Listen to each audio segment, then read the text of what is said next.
السلام عليكم ورحمة الله وبركاته. أهلا بمتابعيني وأيضا لغير متابعيني في قناتكم التعليمية محمد علي علام، قناة أنشأتها من أجل حضراتكم لشرح اللغة الإنجليزية وأيضا اللغة الفرنسية على أعلى مستوى، مستخدما أسلوب بسيط وأسلوب سهل جدا ومرن حتى يستطيع الآخرون فهم الشرح.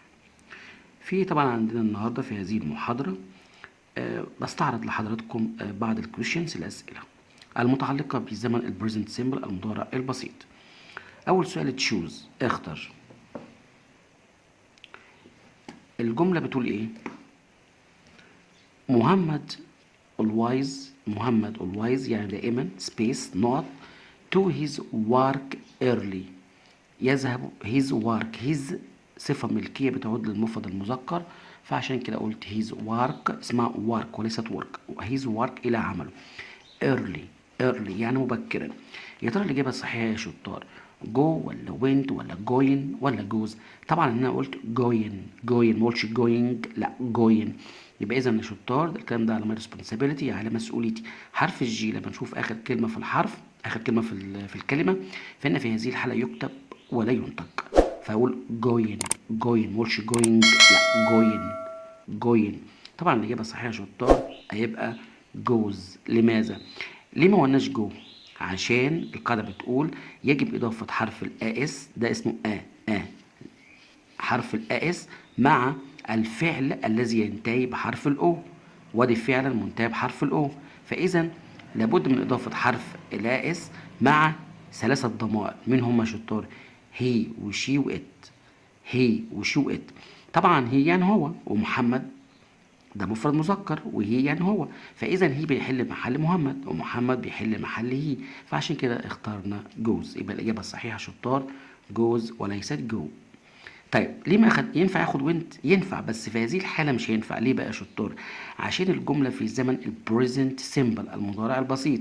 طب عرفنا منين يا شطار؟ من كلمه always. اسمها always مش always، لا اسمها always وليست always.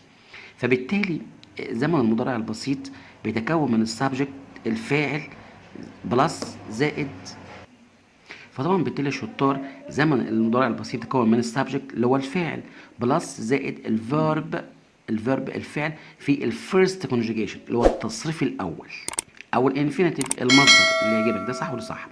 هنا الفاعل مفرد، فبالتالي محمد بيحل محله هي، فاذا طبعا لابد من اضافه حرف الاس، لان القاعده بتقول الفعل الذي ينتهي بحرف الاو لابد من اضافه اس مع هي وشو. طبعا هي بيحل محل محمد ومحمد بيحل محل هي، وطبعا الجمله في زمن المضارع البسيط، فمش هينفع اقول وينت، لان وينت يعني ذهبا، ده في الماضي.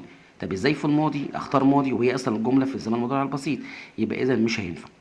السؤال اللي بعده، محمد اند رضا. هنا بقى في صيغه جمع يا شطار، محمد اند يعني و، رضا مالهم بقى؟ always دائما space not to their work، اسمها work مش work their work.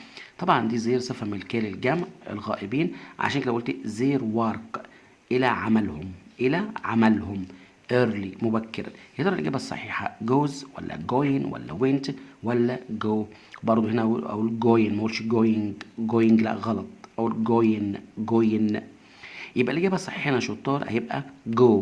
طيب ليه بقى هنا جو؟ مش معنى، لان يا شطار، لان طبعا يا شطار ببساطه شديده جدا الجمله الاولى كانت مفرد، الفاعل هنا كان مفرد. ليه؟ محمد ده مفرد، انما هنا الفاعل جمع محمد اند رضا، فطبعا هنا في اند و، في هنا اتنين محمد ورضا، هنا بيحل محلهم زي، الضمير زي اللي هو تي اتش اي واي، زي.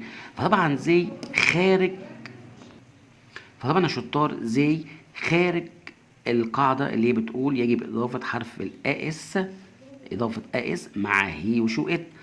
طب هنا محمد اند رضا دول جمع بيحل محلهم زي، يبقى اذا زي مش من ضمن الثلاثه الضمائر، اللي هو الضمير هي والضمير شي والضمير ات، فاذا الاجابه الصحيحه هيبقى جو عشان الجمله في صيغه الجمع، فمش هينفع جوز، لا الاجابه الصحيحه جو. شوف السؤال الثالث اخر سؤال.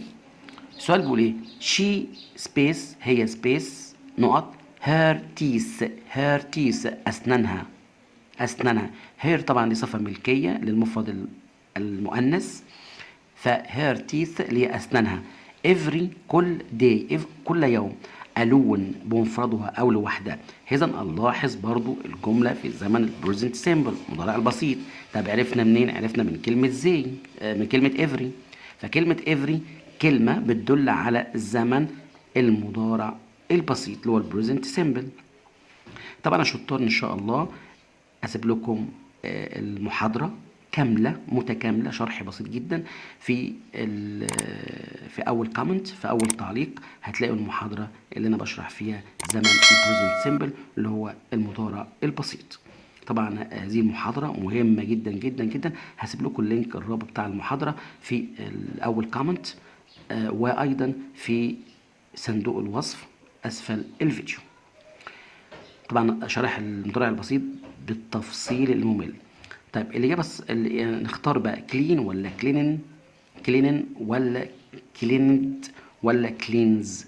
يبقى عندنا كلين ولا كلينن ولا كلينت ولا كلينز.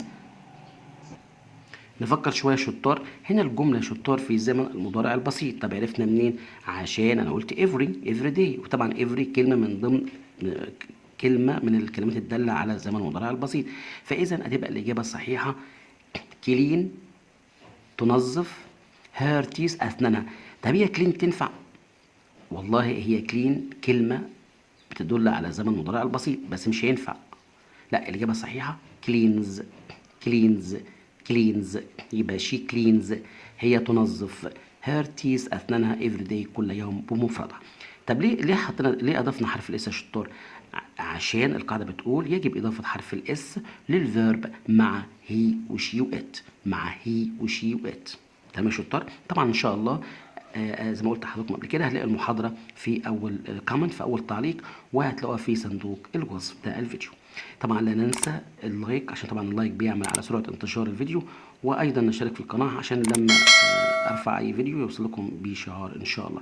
أترككم في رعاية الله ودمتم، وبأمر الله إن شاء الله سوف أجعلكم محترفين ومتمكنين من اللغة الإنجليزية وأيضا اللغة الفرنسية.